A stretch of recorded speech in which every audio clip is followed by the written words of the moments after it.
Greetings. Father Mark signing on, continuing the series on the papacy in the early modern period, moving into the reign of Pope 213, Pope Innocent VIII, who reigned from 1484 to 1492. The conclave of 1484 elected a man they believed would be easily controlled. Baptized Giovanni Battista, or John Baptist, Cibo, C-I-B-O. Born in Genoa, northwestern Italy, in 1432, into an aristocratic family, had the finest education available in the Renaissance style, both at Padua and Rome. As a younger son, he took holy orders. The family sent him into the church. Took holy orders. Joined the staff of Cardinal Calandrini, who was a family friend. He worked well for the cardinal, and through the cardinal came to know everybody who mattered. He was made Bishop of Savona in 1467 and Bishop of Molfetta in 1472. He was known as a very likable person, very easygoing, had a wide circle of friends, completely at home in the artistic and cultural world of the Renaissance. For this reason, Pope Sixtus IV used him in overseeing some of his projects for the rebuilding and beautification of Rome, all of which he did very well. Cibo was rewarded by being appointed to the College of Cardinals in 1473. Cibo was a very kind man, personally. He combined a love of beauty with real generosity of spirit. It was said no one in need who came to his palace as bishop or cardinal ever left without some kind of help. He was a cultivated person, very refined. That and his approachable disposition made him very popular among high churchmen and aristocracy, while his kindness made him beloved by the poor. His choice as 213th Pope surprised no one. He accepted election on August 29th, 1484. He could have kept his baptismal name was Giovanni, but he didn't. Instead, he took the papal name Innocent VIII to take that name, reigned for 7 years, 10 months, and 27 days. As Pope, his style of leadership also surprised no one. His papal court was colorful and sumptuous. He arranged lucrative marriages for his numerous illegitimate children. He continued the building programs and artistic beautification of Sixtus IV, as well as magnified his generosity to the poor. As a result, mathematics soon intruded its mean and insensitive self. The papal treasury was soon depleted. But this made little impression on Innocent, who had been raised in a palace, so he had no internalized concept that money might one day be absent. When he was told that the treasury needed to be replenished, he turned to one of the perennial vices inherited from feudalism. He simply started creating new titles and sold them to the highest bidder. In one such exchange, for money, he appointed the 13-year-old Giovanni de' Medici as cardinal. And in 1513, we met this guy already. In 1513, he became the 217th Pope, Leo X. And it was in Leo's reign that the Protestant movement began.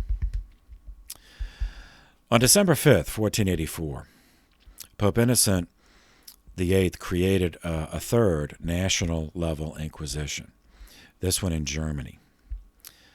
The enabling decree was Summis Desiderantis Effectibus.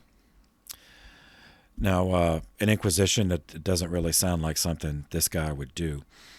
And on his own, he certainly would never have occurred to him. However, like the French and the Spanish national Inquisitions, this empowered a special ecclesiastical tribunal with jurisdiction across diocesan boundaries. And the crisis, in this case, was to locate and eliminate the practice of sorcery and witchcraft in Germany. Now, this action was used subsequently by writers, historians, as evidence of bigotry, sadism, and misogyny in the Catholic Church. So once again, some background is required.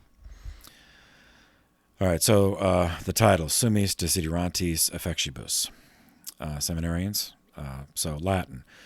The Latin verb in its infinitive form, desiderare, means to desire or long for. The Latin malefico or maleficare in the infinitive form means to do evil or to do harm. Therefore, a malefactor or a maleficus was an evil doer. And someone practicing sorcery, by definition, is doing evil. In the Catechism, numbers 2110 through 2117, we have the teaching on the commandment, "You shall have no other gods before me," derived from Exodus chapter 20, verses 2 through 5. Within that section, Numbers 21:11 deals with superstition. 21:12 through 21:14 deals with idolatry. 21:15 through 21:17 deals with divination and the practice of magic. At 21:17, since that's the issue at hand, I'll just read a quote. "All practices of magic or sorcery, by which one attempts to tame occult powers, so as to place them at one's service, and have supernatural powers over others, are gravely contrary to the virtue of religion." Okay. Biblical background. Leviticus chapter 18, verse 21. "You shall not offer any of your offspring for immolation to Molech." So that Molech was a pagan deity worshipped by human sacrifice, specifically sacrifice of children through incineration. So obviously that's satanic. Leviticus chapter 20, verse 2. "Anyone, whether an Israelite or an alien residing in Israel, who gives offspring to Molech shall be put to death." Leviticus chapter 20, verse 27. "A man or woman who acts as a medium or clairvoyant shall be put to death. They shall be stoned to death. Their blood guilt is upon them." Deuteronomy chapter 18, verses 10 through 12. "Let there not be found among you anyone who causes their son or daughter to pass through fire, or practice divination, or is a soothsayer, augur, sorcerer, or who casts spells, consults ghosts or spirits, or seeks oracles from the dead. Anyone who does such things is an abomination to the Lord." Moving to the New Testament, 1 Corinthians chapter 10, starting at verse 20. "No, I imply that what pagans sacrifice, they offer to demons and not to God." This is St. Paul writing. "I do not want you," writing to the Corinthians, "I do not want you to be partakers with demons. You cannot drink the cup of the Lord and the cup of demons. You cannot partake of the table of the Lord and the table of demons." The repopularization of Manichaean dualism by the Bohemian Hussites, which we covered in previous videos, coupled with the obsessive recovery and publication of pre-Christian ancient manuscripts, meaning pagan, from pagan Greek and Rome, had the effect of reintroducing elements of ancient Gnosticism and ancient paganism into the cultural landscape of Europe. as Gnosticism and paganism shared belief and practice of magic and sorcery, some elements of the population began exploring sorcery as a legitimate alternative to Catholicism. Just as humanist republication of classical poetry and drama legitimized rejecting Catholic moral teaching in favor of pagan morality. All right, so with that context, we are introduced to an Alsatian Dominican named Father Heinrich Kramer, Kramer. He lived from 1430 to 1505. He was working on the ordinary tribunal, meaning the diocesan tribunal, of the Prince Archbishop of Salzburg, Austria. That's Archbishop Johann Peckenschlager. And Friar Kramer, as in the course of his duties, became concerned at the increasing number of reports from parish priests of the revival and of pagan practices, pagan cult practices, including use of magic and sorcery and necromancy, etc.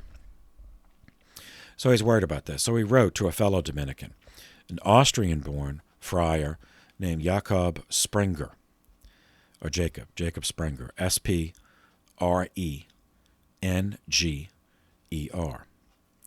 lived from 1436 to 1495. Kramer wrote to him because Sprenger was at the time dean of the theology faculty at the University of Cologne. Kramer composed a treatise on witchcraft, and with the Archbishop's endorsement, so this is a production of the Diocesan Tribunal, and with the Archbishop's permission, it was sent to the Pope Innocent VIII, with a request that because of this, what was noticed going on, that he as the Pope convene a special tribunal with papal authority to supersede diocesan boundaries for the purpose of locating and eliminating this revival of pagan practice, of sorcery, witchcraft, etc. Pope Innocent VIII, easygoing though he was alarmed at these reports. And, I mean, he was very well educated, so he knew what pagan religions did and did not want that starting up again. So he duly issued the papal bull, the Apostolic Constitution, creating the German Inquisition on December 5th, 1484. While on the subject of revived paganism, in 1486, another Florentine-born artist named Alessandro Botticelli finished a painting titled Birth of Venus. It is the first representation of an unclothed female form since pagan antiquity, something that would have been unthinkable in the Middle Ages. This is a further indication of the objectification of the human person for purposes of entertainment and art, which was taken as routine in pagan Greece and Rome. So this is all part of that revival of pagan morality. Now, it is something of an irony that Renaissance humanism, which claimed to revel in the limitless potential of humanity, would foster the objectification of humanity and justify it for artistic reasons. Anyway, this painting still exists. It's in the Uffizi Gallery in Florence. 1486, back to England and the Pope's connection with it. Pope Innocent VIII formally recognized Henry VII as the rightful king of England, the first of a new dynasty, the Tudor dynasty, Tudor. All right, we last time we visited England, Richard III, had been trusted as Lord Protector for the two princes.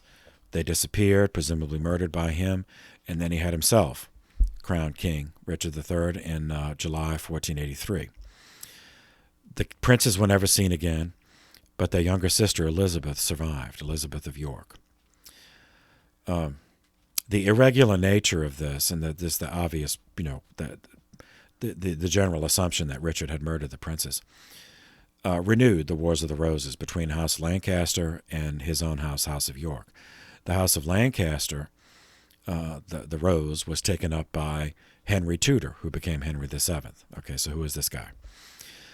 All of the direct male primogeniture Lancaster heirs were dead, either in battle, assassination, or execution.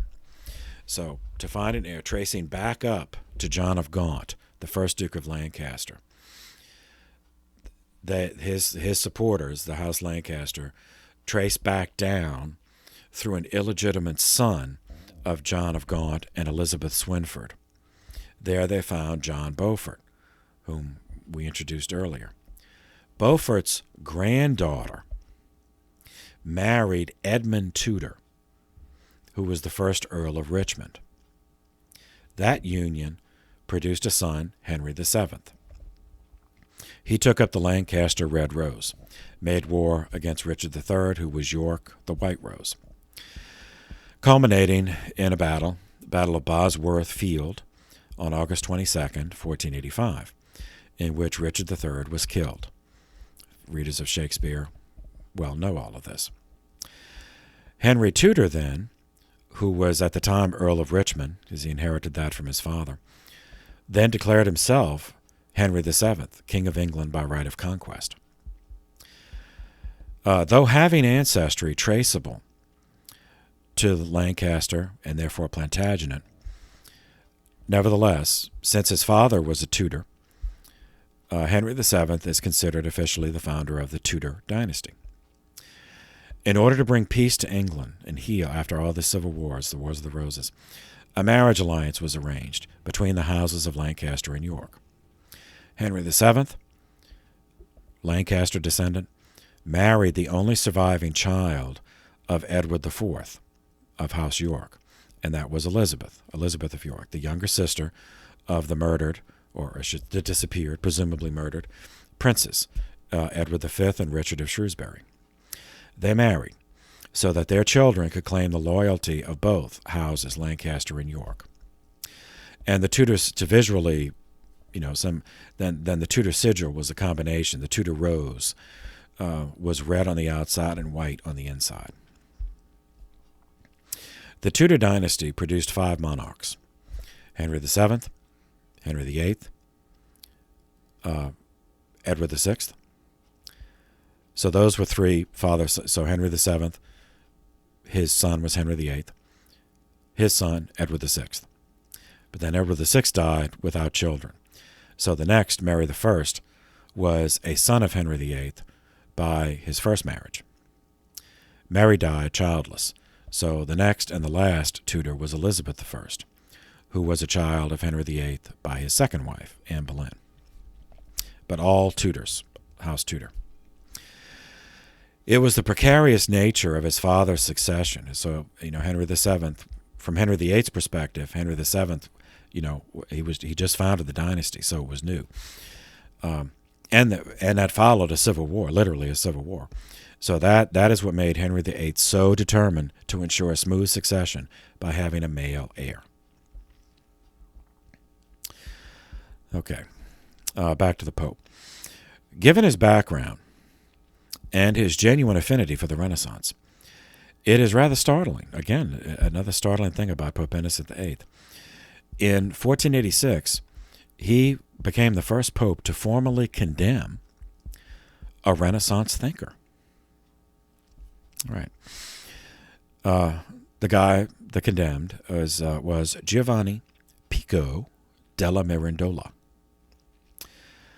Lived from 1463 to 1494. He was an Italian count. He was a friend of Lorenzo de' Medici and many other Renaissance people, patrons as well as artists, engineers, architects. Pico used his family wealth to travel the world, recovering ancient learning, continuing Petrarch's project. Pico was soon victimized by a character newly spawned by the Renaissance, the antiquities forger, who perceived economic opportunity in the Renaissance impulse to recover pre-Christian artifacts. One such swindler sold Pico 60 Hebrew manuscripts, which he claimed were written by Ezra. You know, the bit like the Book of Ezra, that guy. The gullible and unhistorically trained Pico was excited to discover these lost Ezra scrolls. In terms of content, the scrolls described secrets of a religion based on nature and science. It was, the swindler explained, excluded from the official Bible by manipulative priests, you can't trust priests, who feared that people would learn God's will for them to build their own religion without an institutional church.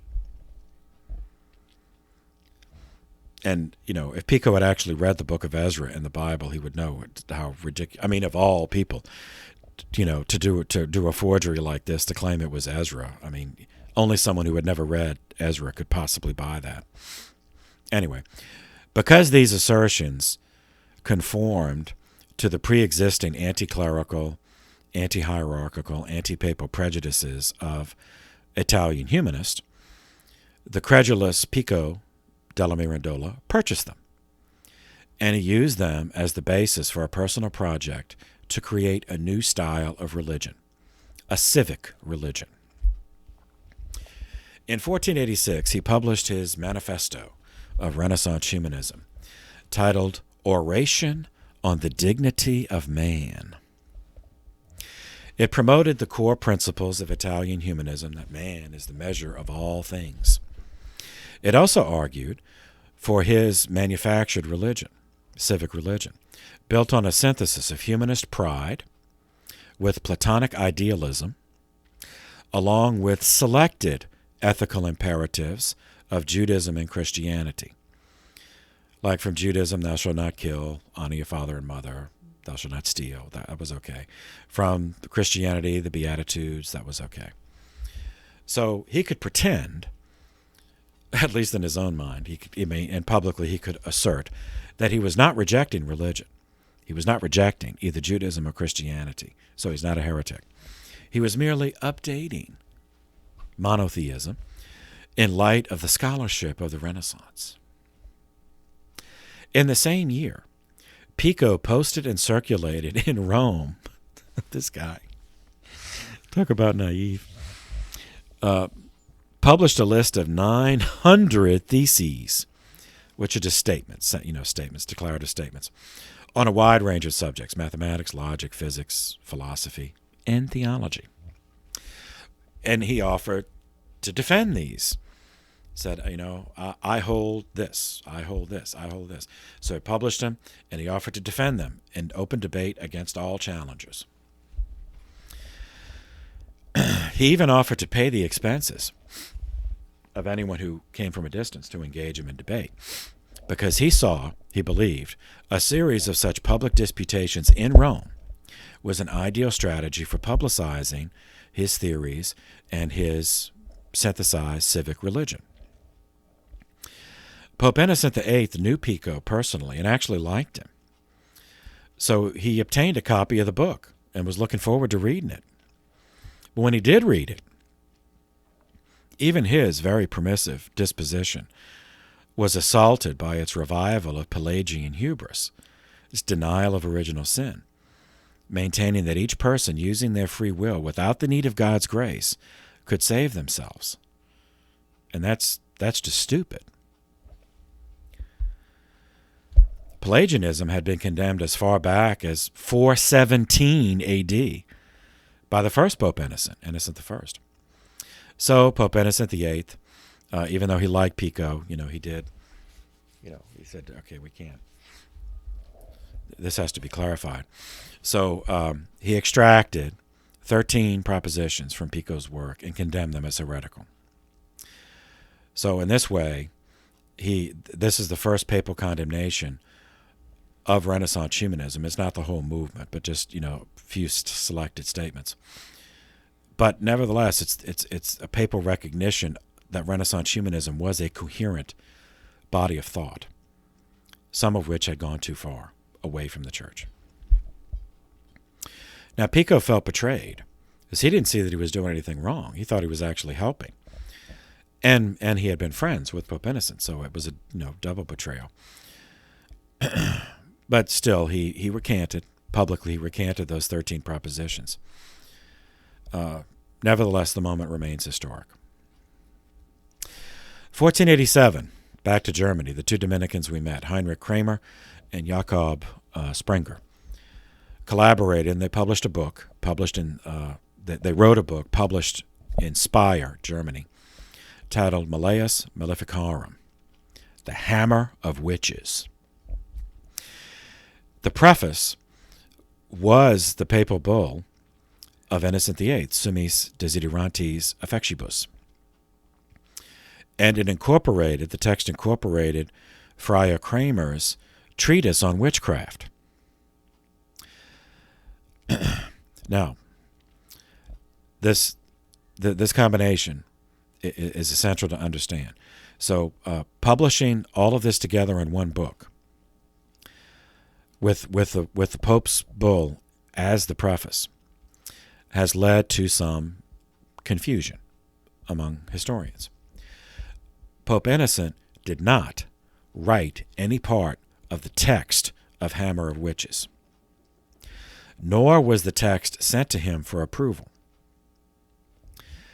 The papal bull in the preface, he did write that, and that bull acknowledges church teaching that occult magical practices exist. Sorcery, necromancy, all of that exist, and they are evil. And further, it authorized a special ecclesiastical tribunal to pursue this revival of paganism. But this was not an endorsement by the magisterium of all the claims made in the text, the Hammer of Witches, nor of the techniques that they suggested to locate witches. So, for example, neither Pope Innocent VIII nor the magisterium, official magisterium, at any time proposed that witches could be identified by throwing them in water to see if they float. Now, that is in the Hammer of Witches. And so someone just opening the book, and the first thing you see is this, papal bull, one might forgive them for misunderstanding and thinking the Pope wrote the whole thing, but the Pope did not. Okay, that said, accuracy demands admission that the German Inquisition, in the way it was implemented, was far more random and chaotic than the French or the Spanish Inquisitions, because Germany did not have a unified government.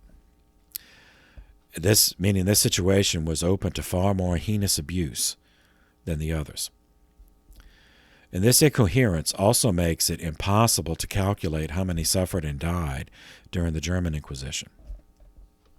Now, the existence of sin, coupled with the absence of accountability, no doubt resulted in horrifying abuses of what was, at its heart, a legitimate exercise of the Church's responsibility to investigate practices contrary to the faith, revival of pagan practices. Yet that does not legitimize everything that was done in the name of this Inquisition.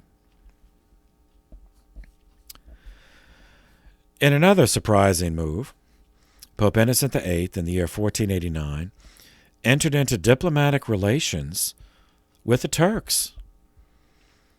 So we've had several popes try to raise crusades to let's go kill the Turks. Pope Innocent, laid back, easygoing Renaissance guy. Well, let's just talk and see what happens. The Sultan at the time was a son of Muhammad II, the Conqueror, named Bayezid. Bayezid, Bayezid II.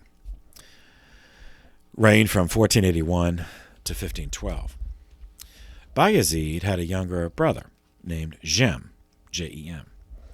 Jem had led a revolt against his brother and even managed to reign as sultan for 12 days before a counter-revolution occurred and Jem had to flee for his life.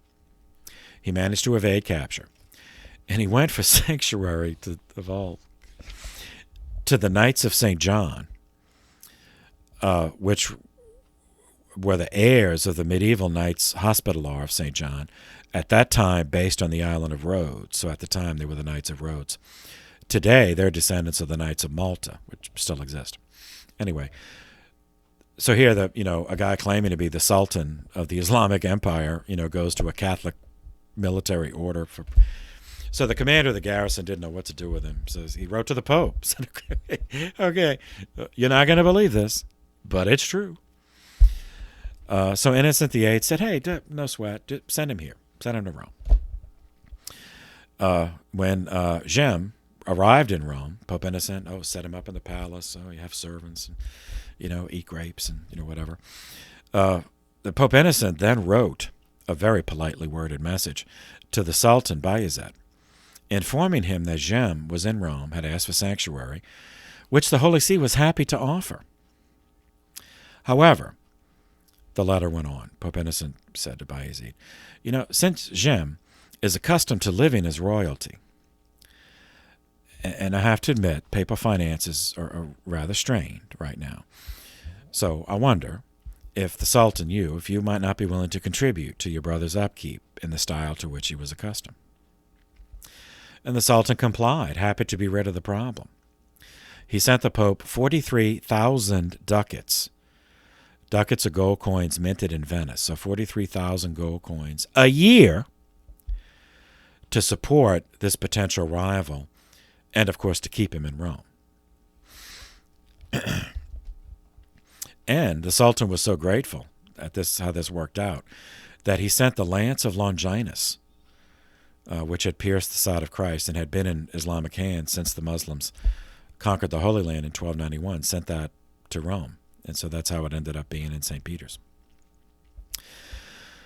1481, back to Spain. King Ferdinand of Aragon and Queen Isabel of Castile began the last phase of driving the Muslims out of Spain.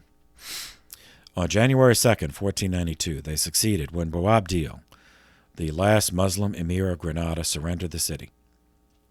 770 years after the Islam had successfully invaded Spain. The event was so meaningful to them that the two monarchs decreed that when they died, they would be buried in Granada, not in their home kingdoms. And they were, and their remains are still there. And this enabled them, as we covered previously, to create a united Spain as a political entity for the first time in history. Under the Roman Empire, the Romans controlled the whole peninsula, but it was 3 separate provinces for the Romans. But anyway, certainly the first time it was united since the Roman Empire fell. This also freed Isabella's resources to help an Italian mariner who had been wandering around from nation to nation, looking for financial backing to fulfill his dream of reaching East Asia by sailing west. Alluded to him earlier, this is Christopher Columbus. And in 1492, Isabella paid for 3 ships under his command, and which he used to accidentally discover America. And that event itself occurred in the next reign. Pope Innocent VIII died in that historic year, 1492, but before Columbus actually stumbled on the Americas. Pope Innocent died on July 25th, 1492, 8 months after the liberation of Granada from Islam. He was followed as Pope 214 by the infamous, notorious, scandalous Pope Alexander VI, reigned from 1492 to 1503. So it is to his reign that we will turn in the next video. Thank you for your attention. This session is adjourned.